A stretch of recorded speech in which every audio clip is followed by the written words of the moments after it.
Hello, ghouls and ghosts. My name is Christy Malavec, and today I'm going to be your spooky storyteller and walk you through an incredible paranormal experience I once had. It was Halloween night, of course, and I was carving pumpkins at my friend's house. Now, her house is modern and does not seem like a haunted house at first glance. However, she had told me of a couple creepy experiences she had in that house. We were minding our own business and preparing to put the pumpkins out on the porch and leave shortly after, when we heard a voice.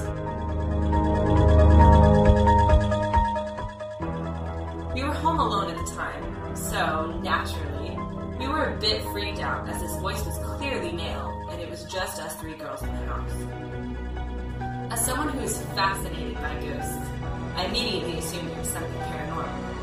I told my friends to sit and wait to see if something else happened. And it did.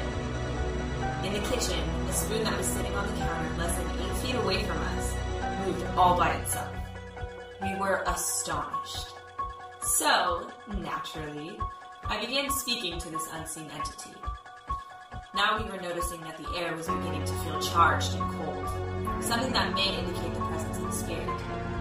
I asked aloud, "We heard you moving that spoon over there. If you're really here, could you move the spoon again?" We paused, and the feeling in the room was getting creepier. 5 seconds passed, and it seemed like an eternity. Sure enough, though, the spoon slid about 6 inches on the counter. That was all we needed.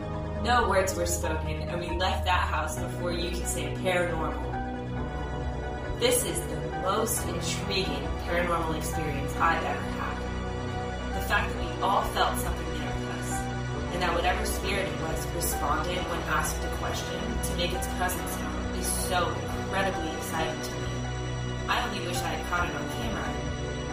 It is experiences like this that cause me to search for answers. Why was that spirit still around? Would he ever move on? Even more fascinating, no one had lived in that house previously, so there was no chance of someone dying there before my friend's family occupied the house. So who was this spirit, and why did it want to communicate? Among all these unanswered questions, though, one thing is for sure. We are definitely not alone.